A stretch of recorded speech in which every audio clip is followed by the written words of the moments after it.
సహస్ర దీపాలంకరణ సేవలో గాన నివేదన వాద్య సేవ కన్నా ముందు జరిగే వేదపారాయణే స్వామివారికి ఊంజల సేవకు పరిపూర్ణత తెస్తోందని వైకానస భగవత్ శాస్త్రం తెలుపుతున్నటువంటి విషయం కూడా వేద పండితులకే కాక పురాణ పురుషులకు ఆచార్య దేవులకు పీఠాధిపతులకు తెలియని విషయమేమీ కాదు అన్నటువంటి విషయాన్ని ఈ సందర్భంగా గుర్తు చేస్తున్నా. కన్నుల పండుగగా జరిగేటువంటి వారోత్సవాలలో వేద మంత్రాలే వైకానసులు వేద శిరోమణులు చదువుతున్న విషయం కూడా ప్రత్యేకంగా చెప్పవలసినటువంటి పని లేదు. నయన మనోహరమైనటువంటి శుక్రవార అభిషేకం, వేదంలోని పంచోపనిషత్తులు, స్త్రీ భూ నీళా సూక్తులు, శాంతి మంత్రాలు లేకపోతే పరిపూర్ణమయ్యేటువంటి పరిస్థితి కొండ మీద లేనే లేదు. వేదాలకు ఉన్నటువంటి ప్రాశస్త్యత ఇది.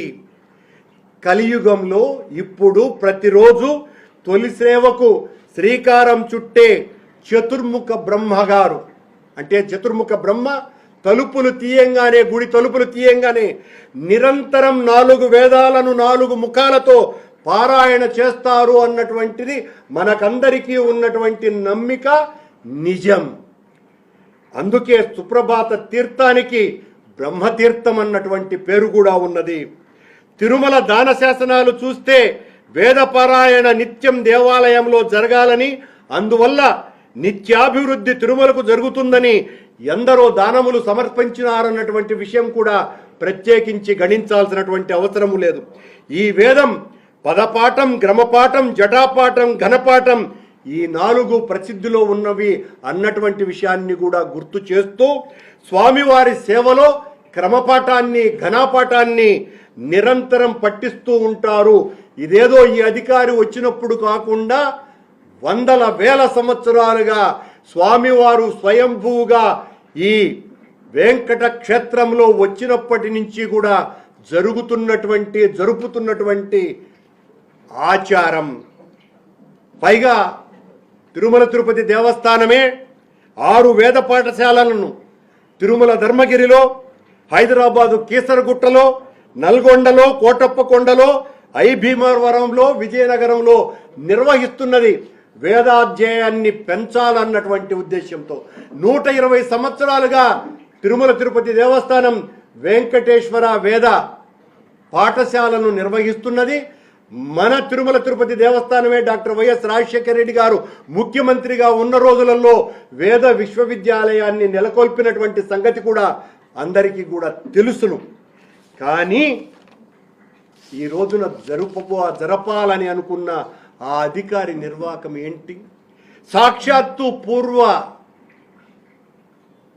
ఎగ్జిక్యూటివ్ ఆఫీసర్ అయినటువంటి పివిఆర్కే ప్రసాద్ గారు తాను రాసినటువంటి నాహంకర్త అన్నటువంటి పుస్తకంలో ఎప్పుడెప్పుడు వేద పండితులకు సంభావన పెంచామో అప్పుడప్పుడు హుండీ ఆదాయం పెరిగిందని గణాంకాలతో సహా నాహంకర్త పుస్తకంలో ఆయన వివరించటం జరిగారు. వేద పారాయణ పథకం అభివృద్ధి చేయటానికి, చాలా అభివృద్ధి జరగాలని ఆనాటి ముఖ్యమంత్రి వైఎస్ జగన్మోహన్ రెడ్డి గారు వేద పారాయణ కోసమని 700 పోస్టులను సృష్టించి ఎండోమెంట్ రెవెన్యూ డిపార్ట్మెంట్ ద్వారా మంజూరు చేయటం కూడా జరిగింది. కానీ మేము ఓడిపోవటం తర్వాత ఆ పోస్టుల నియామకం ఏమైందో కూడా ఎవరికి తెలియకపోగా వెంకటేశ్వర స్వామి ఆలయంలో దాదాపు 56 మంది వేదపారాయణదారులుంటే చాలామంది రిటైర్ అయిపోవటమో లేదా చనిపోవటమో జరిగింది. దాదాపు 27కు పైగా పోస్టులు పెంచకుండా ఆ 56 ఇంకా కూడా ఖాళీలు ఉన్నాయి. వాటిల్ని భర్తీ చేసేటువంటి కార్యక్రమమే ఈ ఏడాది పాటు జరగకపోవటం కూడా చాలా బాధ కలిగించే విషయం. అంతే కూడా కాకుండా అర్చామూర్తిగా తానున్నంత కాలం పూజా విరామ వేళల్లో తనకు వేదపారాయణం వినపడాలని స్వామివారు బ్రహ్మను ఆదేశించారని స్కాంద పురాణం రేవాఖండం స్పష్టంగా తెలియచేస్తున్నది. పూజా విరామ సమయాలలో ఉదయవేళ భక్తులకు దర్శనమవుతుంటే వేదపారాయణం, అలాగే స్వామి మహిమ, వేద మహిమను తెలిపే పురాణ ప్రవచనం అనాదిగా ఆనంద నిలయం విమాన వెంకటేశ్వరుని ముందు జరిగేటువంటి పారాయణం శతాబ్దాలుగా సహస్రాబ్దాలుగా జరుగుతున్నటువంటి సాంప్రదాయం. దీనికి తిలోదకాలు ఇవ్వాలని టీటీడీ మేమొస్తే వెంకటేశ్వర ఆలయాన్ని ప్రక్షాళన చేస్తాము, ఆ పాలననంతా కూడా పరమ పవిత్రం చేస్తాము అని చెప్పినటువంటి ఈ పాలకుల పాలనలో వేద పారాయణాన్ని నిషేధించాలా అన్నటువంటి ఆలోచన ఒక అధికారికి వస్తే, ఇదేదో ముఖ్యమంత్రికి వచ్చిందని నేను అనటంలే, కానీ మీ భక్తుడైనటువంటి ఒక అధికారి మీ పేరు చెప్పుకొని అక్కడ పాలన చేస్తున్నటువంటి అధికారి మీ అనుమతి లేకుండా చేస్తాడా ఇలాంటివి అనేటువంటి అనుమానాలకు తావిచ్చే విధంగా ఈ కార్యక్రమం ఉన్నది. అంతే కూడా కాదు సుమా, ఈ అధికారే ప్రధాన అర్చకుడుగా ఉన్నటువంటి ఒక అర్చకుడి కుమారుడికో కుమార్తెకో ఈ మధ్యన పెళ్ళైతే ఆ పెళ్లికి వెళ్ళి ఏంటి ఇంతమంది విఐపీలు ఈ పెళ్లికి హాజరయ్యారే అని ఆశ్చర్యం వ్యక్తం చేస్తూ ఇక మీదట అర్చకులనందరినీ కూడా ప్రతి ఒక్కరిని తనిఖీలు చెయ్యండి అని ఆదేశాలు ఇచ్చినారు. ఇది కూడా నేనేదో అభాండం వేయటానికి చెప్పాల్సిన అవసరం నాకు లేదు, నేను దేనికైనా సిద్ధమే. ఆ అర్చకులంతా వణికిపోతున్నారు. స్వామివారికి నివేదన చేసిన తర్వాత బయటికి వచ్చేటప్పుడు విజిలెన్స్ వాళ్ళు తరతరాలుగా ఆ 4 కుటుంబాల వాళ్ళు స్వామివారి సేవలోనే తరించిపోయి ఆ గుడి యొక్క వైభవాన్ని విశ్వవ్యాప్తం చేయటంలో సగభాగమైనటువంటి అర్చక స్వాముల యొక్క దుస్థితి ఈ రోజున చిన్న పోలీసు అధికారుల చేతులతో తడమబడుతూ వాళ్ళు బయటికి తీసుకొని వచ్చే స్వామివారి ఆ కుంకుమో లేకపోతే పసుపో ఆ చిన్న తులసి దళమో దానికోసమని వీళ్లను ఎయిర్పోర్టులలో ప్రయాణికుల్ని చెక్ చేసినట్టుగా చెక్ చేస్తూ ఉండటం పట్ల బిడియపడుతూ బాధపడుతూ ఆవేదన చెందుతూ ఆ వేదనాపూరితమైనటువంటి వాళ్ళందరూ కూడా ఈ రకంగా మూగరోధన చేస్తుంటే ఏమి సందేశం ఇస్తున్నాం మనం వెంకటేశ్వర స్వామి ఆలయం నుంచి? ఇదేనా సంస్కృతిని కాపాడటం అంటే? ఇదేనా ఆచారాన్ని కాపాడటం అంటే? ఇదేనా సాంప్రదాయాలను కాపాడటం అంటే? అక్కడ ఉన్నటువంటి 4 కుటుంబాలైనటువంటి వేదమూర్తులుగా బాసిల్లి స్వామివారి తరువాత వీళ్ళే అత్యంత పుణ్యపురుషులుగా పూజలు అందుకునేటువంటి భక్తులుగా మనమందరం కూడా గౌరవించేటువంటి ఆ కుటుంబాలకు ఇస్తున్నటువంటి మర్యాద ఇది. ఈ రోజున టీటీడీ అధికారులు వెంటనే దీని మీద పత్రికా ప్రకటనో లేకపోతే ఇదంతా ఫేక్ అనో చెప్పవచ్చు, కానీ అక్కడ మూగతో వేధిస్తున్నటువంటి వేద పారాయణదారుల యొక్క ఆక్రందన వెంకటేశ్వర స్వామి వింటున్నాడు. ఆ అర్చకుల యొక్క ఘోష శ్రీవారి చెవుల బారిన పడింది అన్నటువంటి సంగతిని మర్చిపోవద్దండి అని నేను కోరుతున్నా. అధికారం శాశ్వతం కాదు ఎవరికి కూడా, మీకైనా మాకైనా. అపచారాల వల్ల వచ్చే కర్మఫలం బలీయమైనది అన్నటువంటి విషయాన్ని గుర్తు చేసుకోండి. అది వెంటాడుతుంది, మనల్ని నాశనము చేస్తుంది. పూర్వపుణ్యంగా ఆలయ సేవ దొరికినప్పుడు దేవదేవుడైన వేద పురుషునికి సేవ చేసేటువంటి సంగతిని మరిచిపోయి అపచారాలు చేయవద్దని వాళ్లకు నేను విజ్ఞప్తి చేస్తున్నా. వేదం మానవ జాతికి పరమాత్ముడు ప్రసాదించినటువంటి ప్రసాదమైన వరం.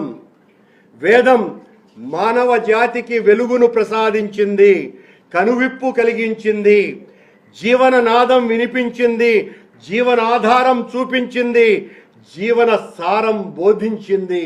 అలాంటి వేదం పట్ల ఆ వేదమే వద్దు, ఆ వేద పారాయణే అవసరం లేదు అనేంత ధైర్యం ఈ పాలకులకు వచ్చింది అంటే ఏం చెప్పాలనో కూడా అర్థం కావటం లేదు.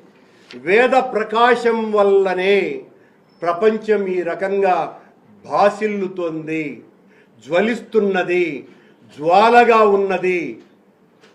సూర్యుని ప్రకాశం కంటే వేద ప్రకాశమే చాలా గొప్పది అని పురాణ పండితులంతా కూడా చెప్పినటువంటి విషయాన్ని టీటీడీ పాలకులు గుర్తించుకోవాల్సినటువంటి అవసరం ఉన్నది అన్నటువంటి విషయాన్ని గుర్తిస్తూ గగనం గగనాకారం సాగరస్సాగా రూపమహ అన్నటువంటి వాల్మీకి సూక్తం ఆకాశం ఆకాశం వంటిదే, సముద్రం సముద్రం వంటిదే, వేదం కూడా అలాంటిదే, వేదానికి మరొకటి సమానం లేదు అన్నటువంటి ఆర్యోక్తిని మరిచిపోవద్దని, ఈ రకంగా జరుగుతున్నటువంటి అపచారాన్ని ధర్మ పరిరక్షణకు నడుం బిగించినటువంటి ధర్మాచార్యులంతా కూడా దీని మీద జరుగుతున్నటువంటి ఆ అధికారి యొక్క నిర్వాకాన్ని ప్రశ్నించవలసిందిగా కోరుతున్నాను అని సవినీయంగా తల వంచి విజ్ఞప్తి చేస్తున్నా. నేను రాజకీయం చేయటానికి కాదని తెలియచేస్తూ, అలాగే ఈ మధ్యన తిరుమల తిరుపతి అధికారులు దాదాపు 13 పీఠాలకు, కొండ మీద ఉన్నటువంటి పీఠాలకు సంబంధించిన వాళ్ళు కట్టినటువంటి ఆశ్రమాలలో అవకతవకలు జరిగినాయంటే వాళ్ళేదో ఎక్కువ స్థలాన్ని ఆక్రమించినారు అని వాళ్ళకందరికీ కూడా టీటీడీ ఎస్టేట్ ఆఫీసర్ ద్వారా ఈ అధికారి తాకీదులు పంపించినాడు. తాకీదులు లిఖితపూర్వకంగా అలా పంపించి, మీరు అక్కడ ఇది కూడా చాలా సంవత్సరాలుగా ఏ పీఠంలోనైనా నిరంతరం హోమం జరుగుతుంది, నిరంతరం అన్నదానము జరుగుతుంది, మీరెందుకయ్యా పొయ్యి వెలిగించేది అని అన్నాడట. అక్కడెందుకయ్యా అన్నప్రసాదం చేసేది, అవన్నీ ఆపేయండి అని తాకీదులు ఇచ్చినారు.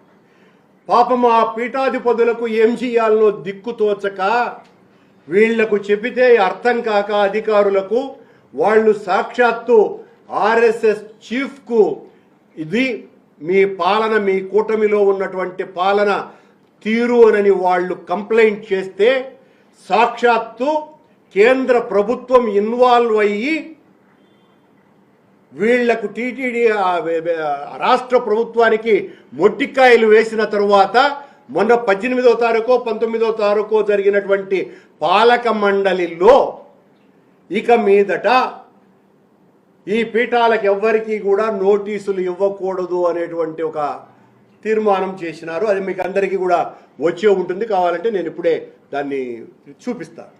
అంటే మీరెందుకు పీఠాధిపతుల మీదనే స్వారీ చేయాలన్నటువంటి ఆలోచన మీకు ఎందుకు వచ్చింది? ఆడ పువ్వులు వెలిగించేది ఏంటి, అక్కడ అన్నదానాలు చేయటం ఏంటి అన్నటువంటిది మీకు ఎంత అహంభావం అయితే పీఠాధిపతుల జోలికి వెళతారు మీరు? ఈ దేశ ఆర్ష సంస్కృతిని కాపాడుతున్నటువంటి, ఈ దేశంలో సనాతన ధర్మాన్ని ఆచారాలను కాపాడటం కోసమని ఆనాడున్నటువంటి అనేక వైదిక ద్వేష మతాలనన్నింటినీ కూడా ధిక్కరించి ఆక్షేపించి అధిరోహించినటువంటి ఈ పీఠాలకు మీరు చేస్తున్నటువంటి సేవ ఇదేనా? మీకు కేంద్ర ప్రభుత్వం మొటిక్కాయలు వేస్తే తప్ప మీకు అర్థం కాలేదా? ఇంత అహంకారంతో వెంకటేశ్వర స్వామి ఆలయంలో అధికారులు పనిచేస్తున్నారు అన్నటువంటి విషయాన్ని సభ్య సమాజానికి తెలియజేస్తున్నటువంటి విషయాన్ని గుర్తు చేస్తూ, మరొక ముఖ్యమైనటువంటి విషయం,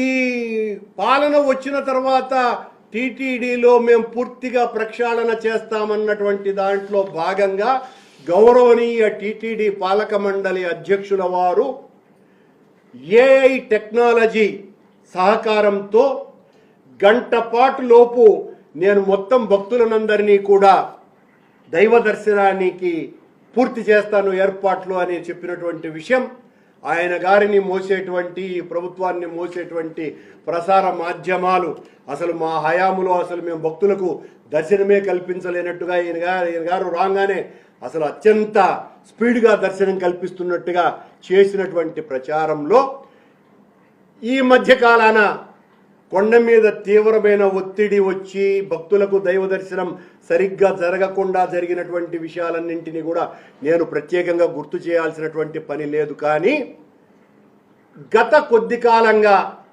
వారం 10 రోజులుగా వారి ఆజ్ఞానుసారము రాత్రి 8 గంటల తరువాత విజిలెన్స్ వాళ్ళు ఎంబీసీ క్వార్టర్స్ దగ్గరను వరాహస్వామి ఆలయం దగ్గర అలాగే మరొక 2 చోట్ల కళ్యాణకట్ట దగ్గర నుంచి వచ్చేటువంటి దారి ఇలా 4 చోట్ల తాళ్ళు వేసేసి చిన్న మైకులలో దర్శనానికి మీరు ఎవరు ఇప్పుడు వెళ్ళకూడదు, మీరు పొద్దున్నే రండి అని క్యూ లైన్లలో భక్తులకు ప్రవేశం లేకుండా చేస్తున్నారు. అంటే క్యూ లైన్లలో అప్పటి వరకు అంటే 2 ఏమంటారు వాటిని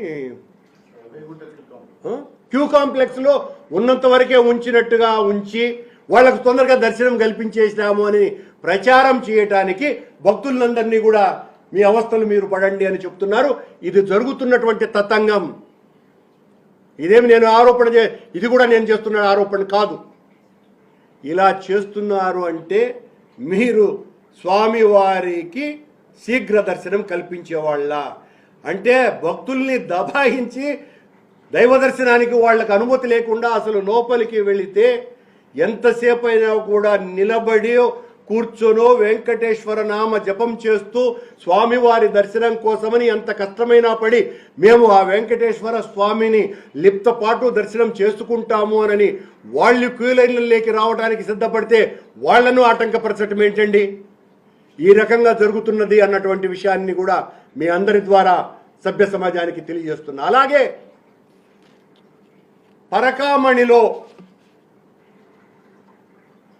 పరాకామణిలో పనిచేసేటువంటి ఉద్యోగస్తులను ఈ మధ్యన నాకు మన ఉద్యోగస్తులే చెప్పినటువంటి విషయం. సరే, అది కూడా చాలా బాధ కలిగించే విషయం. మూలశంకతో బాధపడుతున్నటువంటి ఒక ఉద్యోగిని, అది కూడా ఏకవస్త్రగా ఉండేటువంటి ఉద్యోగులు, జనరల్గా లోపలికి పోయిన వాళ్ళందరూ కూడా ఏకవస్త్రలే. ఈ ఏకవస్త్ర ఉద్యోగిని మూలశంకతో బాధపడుతున్నటువంటి ఉద్యోగి ఆసనంలోకి చెప్పడానికి కూడా సిగ్గు. ఇది ఆసనంలో ఏమున్నదో చూపించు అని కెలికి తద్వారా అక్కడ రక్తస్రావం కూడా జరిగిందంటే ఎంత చెప్పుకోవడానికి కూడా అసహ్యంగా ఉండేటువంటి చేష్టలు అక్కడ జరుగుతున్నాయి అని ఆ ఉద్యోగస్తులు చెబుతూ ఉంటే ఎంత బాధాకరంగా ఉన్నదో ఒకసారి ఊహించుకోండి.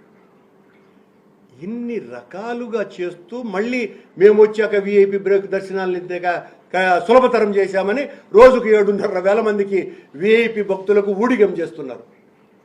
ఇది టీటీడీలో జరుగుతున్నటువంటి అవన్నీ తర్వాత మాట్లాడచ్చును. మొదట 2 విషయాలు ఎంత ప్రమాదకరమైనటువంటివో మన ఆర్ష సంస్కృతికి, వేద విజ్ఞానానికి. వేదం మనకు అర్థం కాకపోవచ్చు, ఆ శ్రవణానందకరమైనటువంటి ఆ గాత్రం, ఆ గానం మనల్ని పునీతులను చేస్తున్నది. స్వామివారి గోడలను ప్రభావితం చేస్తున్నది, ప్రకాశింపచేస్తున్నది, తద్వారా భక్తులనందరినీ కూడా ఆకర్షింపచేస్తున్నది అన్నది నేను చెప్పేటువంటి మాట కాదని ఆచార్య పురుషులు, దివ్య పురుషులు, పీఠాధిపతులు, మఠాధిపతులు వీళ్ళందరూ చెప్పినటువంటి విషయాలను గుర్తు చేసుకోవలసిందిగా ఆ స్వాముల వారికి అందరికీ కూడా హిందూ ధర్మ పరిరక్షణకు మేమందరము కూడా నడుం బిగించామని చెప్పేటువంటి పెద్దలందరూ కూడా స్వామివారి ఆలయంలో జరగవలసినటువంటి విషయాలు సక్రమంగా జరగకుండా సాక్షాత్తు వేద పఠనానికే పడుతున్నటువంటి గోసను వినవలసిందిగా సవినయంగా కోరుతున్నాను.